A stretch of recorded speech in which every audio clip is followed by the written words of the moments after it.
Assalamu alaikum. Thank you all for coming. Today, our guest speaker, we are honored to have Dr. Ayth Almubarak, the CEO of the National Center for Family Businesses. He is holding a PhD in finance with an extensive experience in strategy, finance, development, and others as well. So please, just to give enough time for today's lecture, allow me to welcome Dr. Ayth Almubarak.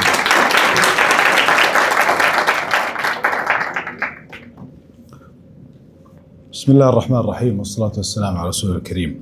صبحكم الله بالخير جميعا ومساكم الله بالخير جميعا. احنا نتكلم باللغة العربية ولا بالإنجليزية؟ ها؟ إنجليزي أفضل. في أحد يتكلم إنجليزي يعني ولا الجميع يعرف عربي؟ ها؟ يمكن؟ طيب يلا. I'm very pleased actually to be here with you today, and I want to take this opportunity to discuss with you 5 key topics that are related to family businesses. So the first one is, why do we care about family businesses? What's the importance of family businesses? So that will be the first point we will discuss. I will then move to the main causes of conflicts and failure for family businesses, because we always believe that السعيد من اتعظ بغيره. We need to learn where people have failed before so that we can put the preventative measures in place to hopefully avoid falling into these traps. The third topic I'll discuss is the preventative measures. What can we do early on to prevent families from falling into conflicts? And then the final topic is, what's there in place? What did the government do for family businesses, and what do we do at the National Center for Family Businesses to support family business continuity? So let me start with the first one, which is basically the importance of family businesses. As you know, today here in the Kingdom, based on the data that we've gathered with the Ministry of Commerce, the representation of family businesses from all enterprises in the Kingdom is 95%. So 95% of businesses in the Kingdom are family businesses. They employ 48% of the national workforce. So every 2 people that you see working in the workforce, 1 of them works in a family business. So preserving these family businesses is not just important for the families, but it's also important for the economy. These businesses also have large contribution in providing goods and services for the economy. If you see, for example, multiple industries today, they are predominantly pioneered by family businesses. If you remove the government contribution from them. Look, for example, at the healthcare sector. It's dominated by family businesses. The banking sector would not have looked the way it looks today without families like Rajhi, Sbai'i, Mahfoud, and other families that have pioneered that sector as well. In addition to what I have mentioned, if you also go and survey a random not-for-profit organization in the Kingdom, an organization that takes care of orphans or Tahfidh al-Quran or any other cause that we care about, the main source of funding is typically coming from family businesses or people who have generated wealth from businesses that they have operated or run with their families.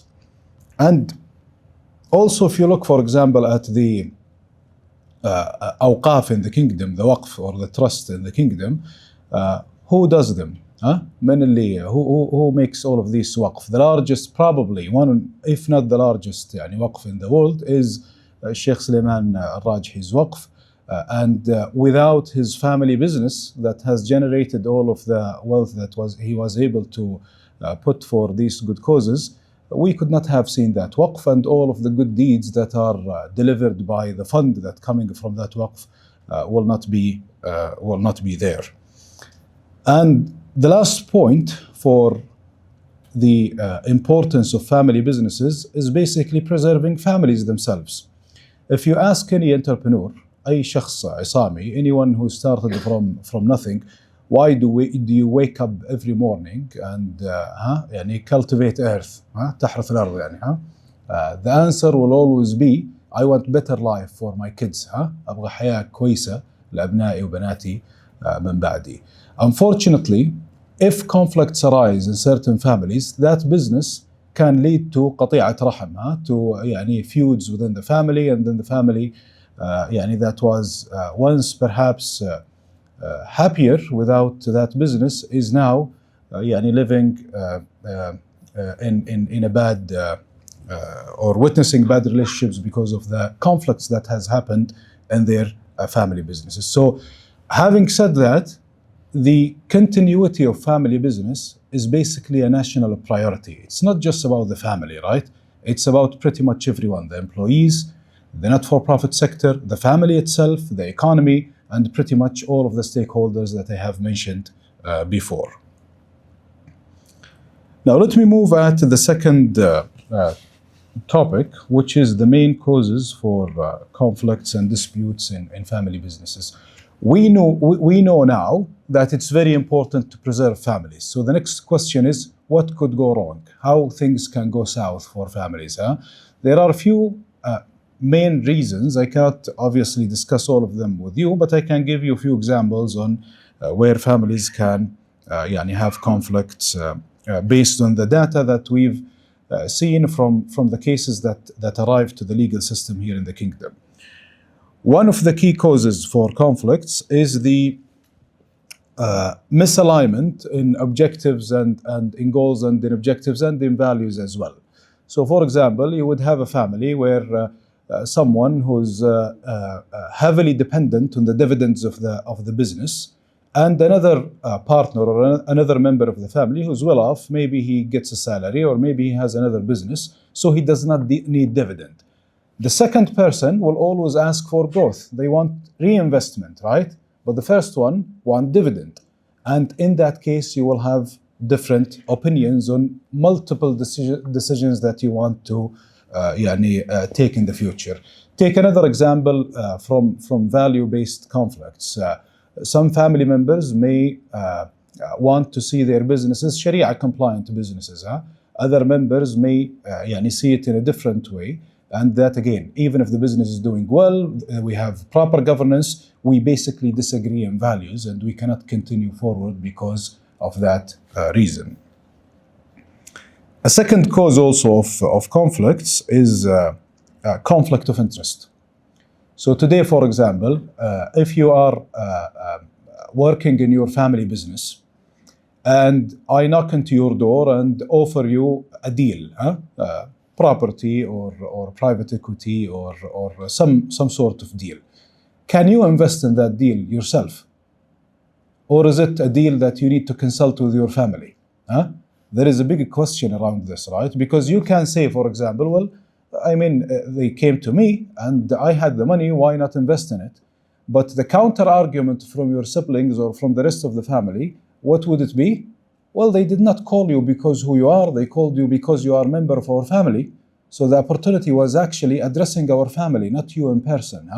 So there are many causes of conflicts of interest as well. You are a businessman, you are running the business of your family. So by definition, you have the network, you have the know-how, you pretty much have everything. Is it your right to open competing business? So if you operate in the healthcare sector, for example, with your family, you are running the family business, or you are key person in your family business, can you go and open another hospital without consulting your family? Yes or no? No. Why not? Why not? You have your own hospital, I have my hospital, and mashallah, there are many patients that can be treated. There is, the point is, there are areas that are clear cut. So you can say it's a big no. We cannot have a dispute about it, right? And most of the areas for conflict of interest are in the gray zone. So we can have different opinions about whether we should proceed with them or not. The third cause for conflicts and issues within the families is conflict of roles. So for you as a family, as a member in a family that owns a business, you can have three hats, right? The first hat is to become an employee in the business. The second hat is to become an owner of the business. And the third hat, which you have to have anyways, is to become a member of the family, right? Sometimes families confuse themselves with these hats. So for example, in my hat as a family member, I am maybe the eldest brother or the oldest brother. In our community and society, the oldest brother has يعني خلينا نقول advantage over the rest of the families, but that's in a social context. يعني he sits in front of us in the majlis, for example, but he doesn't have more shares. So sometimes what happens is that people get confused on what hat they are wearing when they discuss certain topics. In the board, we are all board members. In the General Assembly, each one of us has their shares. And in the family, each one has their own rank and position within the family. Conflict around procedures. So for example, I have talked before about conflicts related to vision. So some branch of the family want to grow the business, willing to cut dividend, and other branch of the business, they don't want to, they want more dividend, they don't want any substantial reinvestment, or they want balanced one. So these different views, either in values or in directions. But sometimes we agreed in the direction, but the technical or the execution, the tactics are where we disagree. For example, we've agreed to IPO the business. Do we IPO it this year or after 3 years? Do we leverage the business? Do we have a strategic partner before IPO? What do we do before the IPO? So we agreed on the objective, but we disagree on the tactics. And the last sort of or type of conflicts, and the worst, is personal conflicts. Why are they the worst conflicts? Any ideas? Because it can be solved logically. Exactly. It cannot be solved logically most of the times. You cannot have the issue addressed logically and propose solutions. وقفت نفسه احنا نقول something that happened between them, or there is some previous history that's preventing them from happening. And this again happens in multiple ways. Sometimes there is previous history. Other cases you have a major incident, for example, divorce in the family, or major family issue that cause this envy or jealousy. All of these are causes for conflicts. So we've taken good overview about the sources of conflicts and how they can happen. It might be now good to talk a little bit about how can we prevent from these conflicts from happening. We know, for example, that we might disagree on topics related, for example, for employing family members. Then let's have a policy to address that. Conflict of interest, let's have a policy to address that beforehand. So in terms of preventative measures, we pretty much recommend two sorts of recommendations. The first one, and the most important one, is to build a strong family. Now, that happens organically when you have the first family, right? So because why? Because you always have dinner and lunch with your mom and dad, This is how it happens, naturally, organically. Now, when the family extends, you need to have an institution to organize that, to make sure that even though it doesn't happen organically, we need to facilitate that connection between the family. The second component is basically governing the business and governing the family. So we have few recommendations under that umbrella. The first one is choosing the proper legal structure. Now, if you read the نظام الشركات, the corporate law in the kingdom, there is a big menu of kinds of organizations that you can select for your family business. Now, most of family businesses here in the kingdom, if they are single, owned by one person, they are typically organized as sole proprietorships, مؤسسات. And for companies, they are typically LLCs, limited liability company, شركات ذات مسؤولية المحدودة. Now, there are few challenges for these companies related to the liability, the level of liability for the family members. And the second and equally important issue is related to the ability for these businesses to continue over time. Now, take for example the limited liability company, and I'll just give you one example. If you want to change the manager of the business, you need to change the entire article of association, which requires everyone to sign off. But if you are a joint stock company, then it's a voting system, right? It's a built-in mechanism for how you can settle the areas where you can have differences or different opinions. So selecting the proper legal structure is one of the key preventative measures, and the proper legal structure is typically closed joint stock company or simplified joint stock company. Second preventative measure is governing the business itself and how decisions are done. Now, all of you are perhaps you know the CMA, and you've seen, for example, the لائحة حوكمة الشركات, or the article for corporate governance under CMA. In that article, they have basically gave you good standard, good starting point for how you can govern your business. What's the board? What's the role of the General Assembly? What are the subcommittees you need to have? What's audit committee, NRC, committee, and other committees as well. So governing the business is basically having a board, having committees, subcommittees, having delegation of authority matrix. So who can decide about what and who is accountable for what, and also other policies and procedures. In addition to governing the business, governing the family as well. And when we say governing the family, the main vehicle for doing that is the family charter, the family constitution, ميثاق العائلة. Why is it important? What's in there? It's basically a few policies that address areas of potential conflict. So for example, we know we might disagree about which one of us can run the business. Do we employ my kids or your kids? All of these are questions that can be of issue at certain points. So let's have a policy around employing family members. We know that we may disagree when one of the family members want to exit the business. So I want to exit the business. It's my right. It's my share. It's my money. No one can dispute that, right? But there are multiple questions. At what price? When can you sell? To whom can you sell?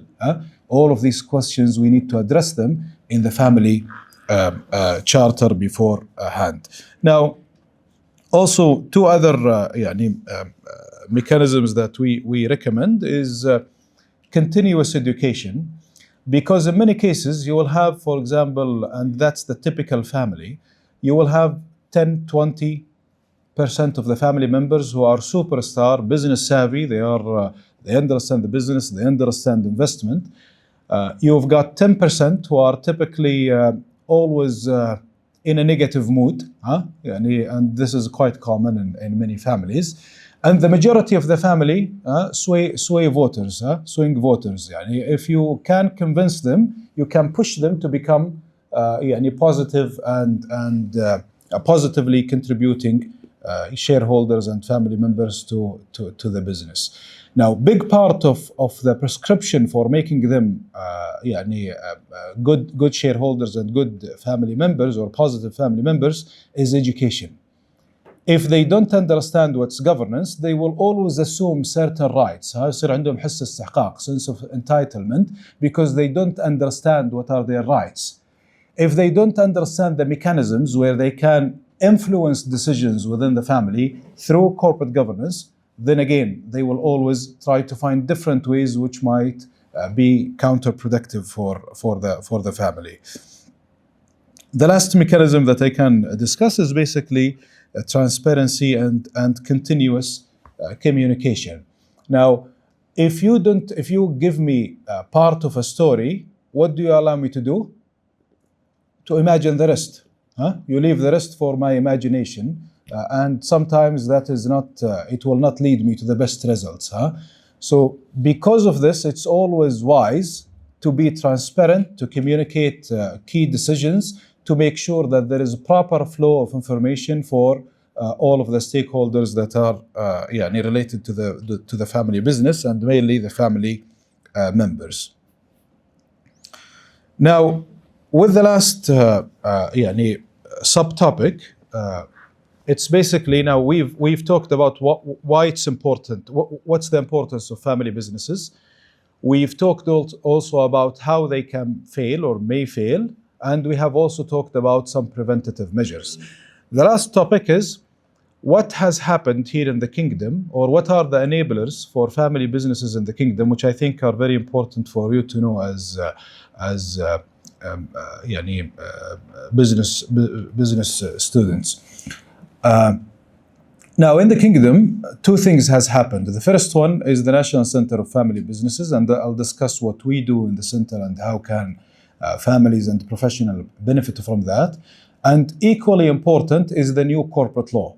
Now, in the new corporate law, all of the things that I have discussed before, so for example, having your family charter, before it wasn't possible for you to incorporate that into your article of association. The new corporate law, article number 11, enables you to put all of the stuff that we've mentioned before as a preventative measures built-in, institutional within your article of association. Now, what does the center, the National Center of Family Businesses do, or how can you benefit from that? Now, in the center, basically, we've realized that if we want to support, our mission is basically to support the continuity and sustainability of family businesses.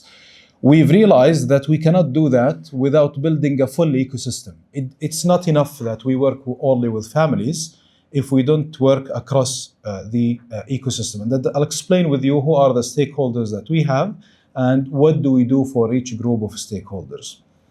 The first group of stakeholders we have is family businesses themselves, the families.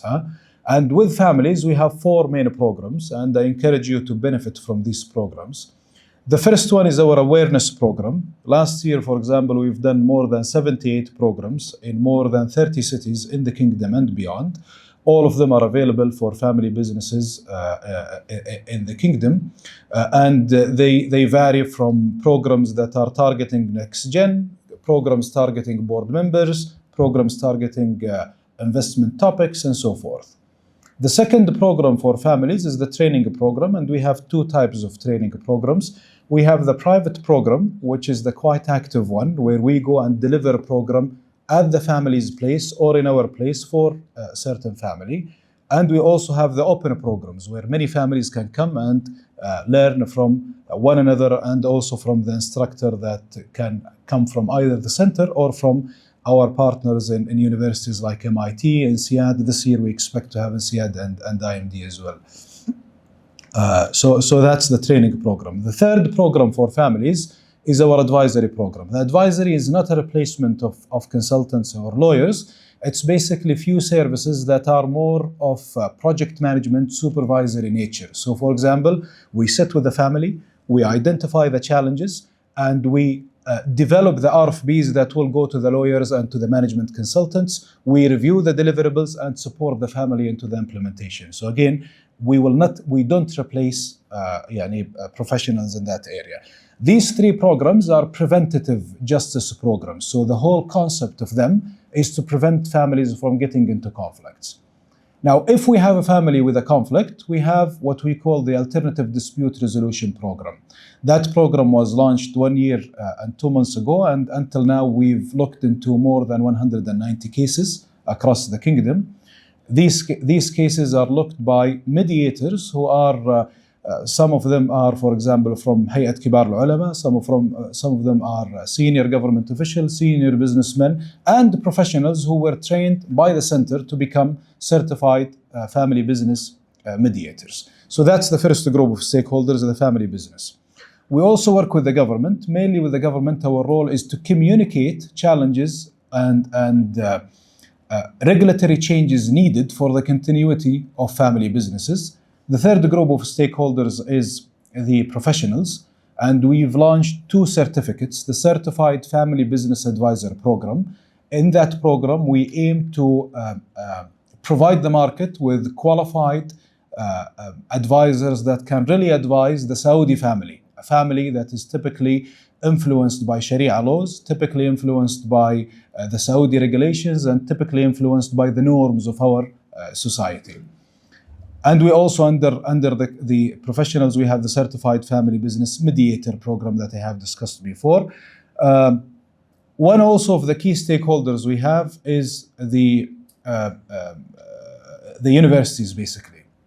And the reason for this is because I have a good background in universities here in the Kingdom as a student and as a professor in few universities here.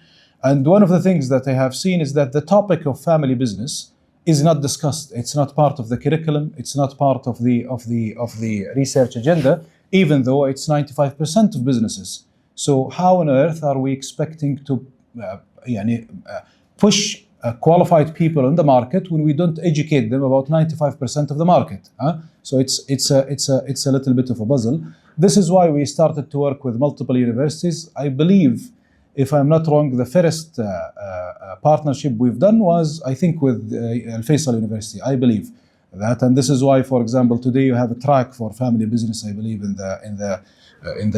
one of your programs. So one of the mandates that we target is to make sure that our graduates have some sort of exposure about family businesses, and this is why until today, and with me Hadil, she's handling the partnership. I think we've done more than 16 partnerships with universities across the Kingdom. All of them, alhamdulillah, incorporated family business topics either into the curriculum or into the research agenda. And recently, Kulliyat Al-Amir Mohammed bin Salman in Thual have launched also a student club for family businesses, which we linked as well with the student clubs with Harvard, INSEAD, and other universities where they can really meet like-minded people. And we hope you do something similar, inshallah, at Al-Faisal University. I'll stop at this stage, and I'll be happy to hear your questions or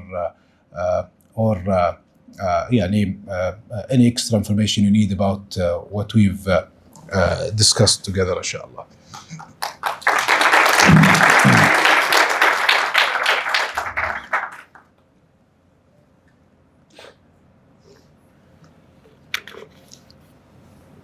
In Please. the context of business, are there any other countries in the world which believe highly prioritize family cohesion and harmony as much as Saudi Arabia does? And if so, were there any valuable insight that you got from those countries? Obviously, I'm biased, I'm quite sure you know that. I know that the topic of family businesses is taking momentum, especially here in the region. I think here in the Kingdom we are pioneering that topic to a large extent, not just from the role of the center and the breadth of services that we do, but also from the support that families are getting from multiple government agencies. I have mentioned, for example, the work that the Ministry of Commerce has done in establishing the new corporate law. And many other agencies in the government now are also looking at policies that are conducive for the continuity of family businesses. So I hope I answered your question. Please. Is one of the solutions where if there's a dispute in the business itself, is there a solution where you can basically split the business into two sides? So where those have their values and this has other values. Is that ever a solution? 100%. There is actually, in the literature, there is something called pruning the tree. When you have a tree, sometimes it's better to prune some of the branches. Why? Either it's a bad branch and you need to get rid of it, or it's very strong branch and or going in a different direction, and it's better you cut it, plant it again, and hopefully it will become even a bigger tree. So sometimes it's a good idea. What we care about most, at least from the center point of view, and also it should be from the families as well, is not to destroy the business. Because the business, when it's one unit together, there is a synergy, there is a value, additional value above the value of all of these single assets together. This cannot be replicated quickly.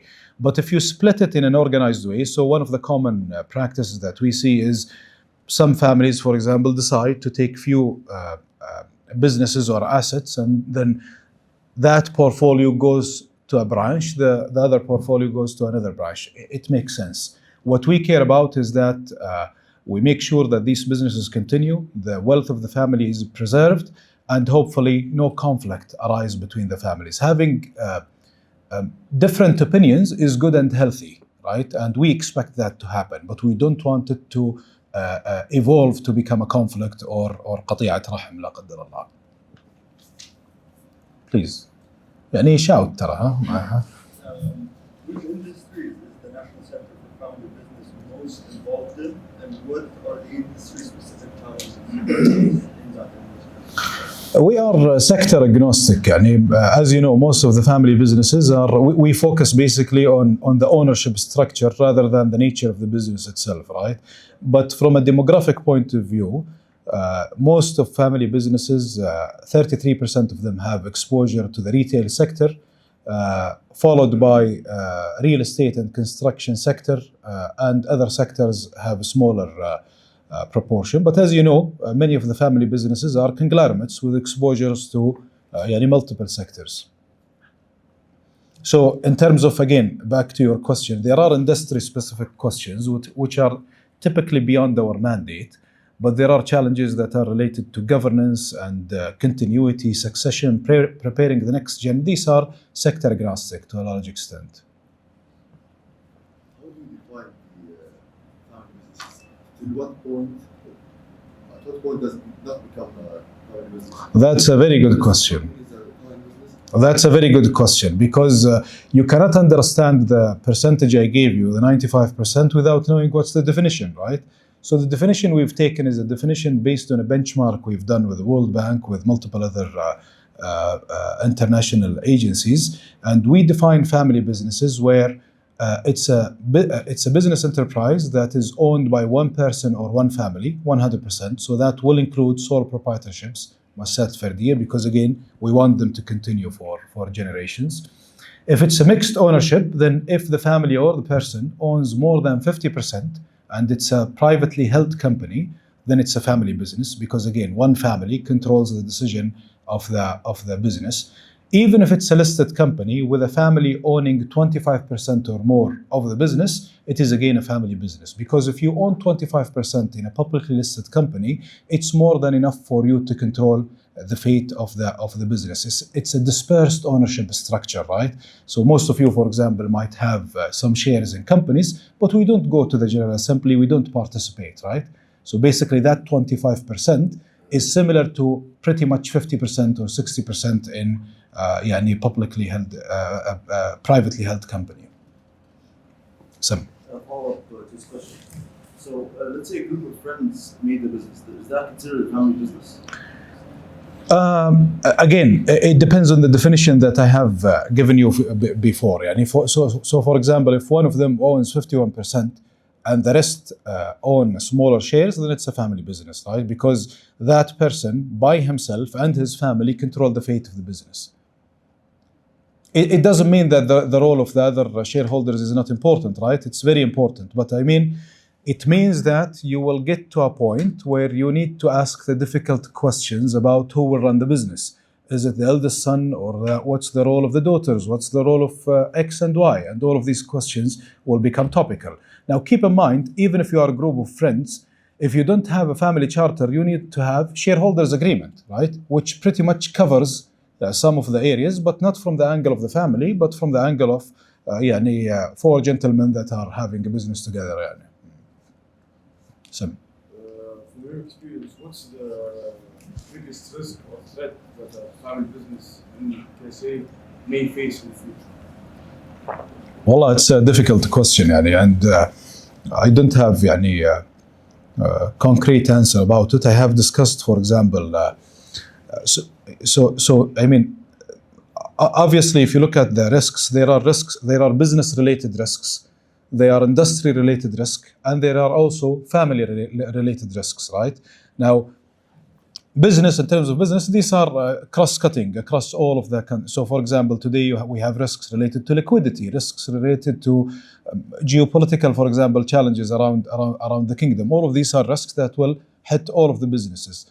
Then you've got sectoral challenges, right? So sector X, for example, has regulation challenges or supply chain issues from different from other countries as well.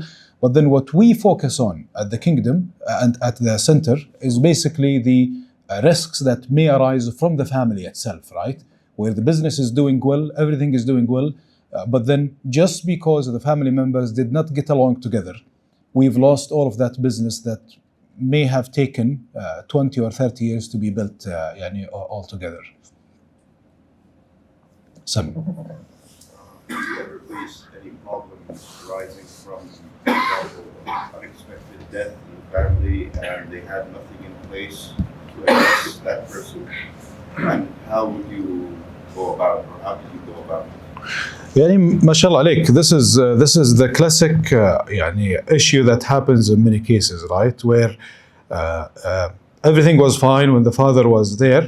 He's the authority, no one is disputing his decisions. He's the owner and he's the father as well, right? And both are enough authority for him to do what he wants. Now, when it moves to the siblings, if they don't have mutual understanding on who's going to do what, who's going to get what, are we going to continue, and all of these questions, then it becomes a critical moment for the family and for the business as well. This is why we want them to chart their way before seeing this. Death happens, life happens, people get sick, right? And things could happen for whatever reason. And we always believe, now, why do people delay this? Because no one wants to discuss the death of their father. It's not a good topic to discuss, or the possibility of getting in a conflict with their brothers. But we always believe that you need to be responsible enough to understand that it's not just about you. It's about the hundreds of employees that are working with you, the hundreds of customers that are doing business with you, the banks that trusted you and given you facilities. All of them, you owe them. You have a responsibility towards them to organize your things. It's up to you if you have just few cash in the bank or some cash in the bank to do whatever you want and not to organize, because now it's just you and your family, right? But once you have a business with multiple stakeholders, you need to be responsible enough to undertake that responsibility. I believe alhamdulillah in the kingdom, because of قيمنا الوطنية وقيمنا الشرعية, we understand إن المال نحن مؤتمنين عليها. We are custodian of the money. We don't owe the money. المال لله عز وجل ونحن مؤتمنين عليه. Part of being proper custodian is to make sure that you really take care of those who depend on you and who've trusted you and who've put their future with you.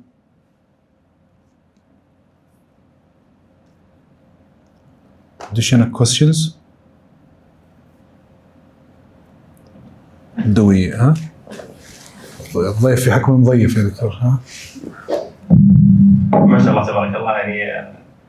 I think this is the first time I hear this number of questions from the audience, which means that it was a very interesting topic. Thank you so much to Ayth for that.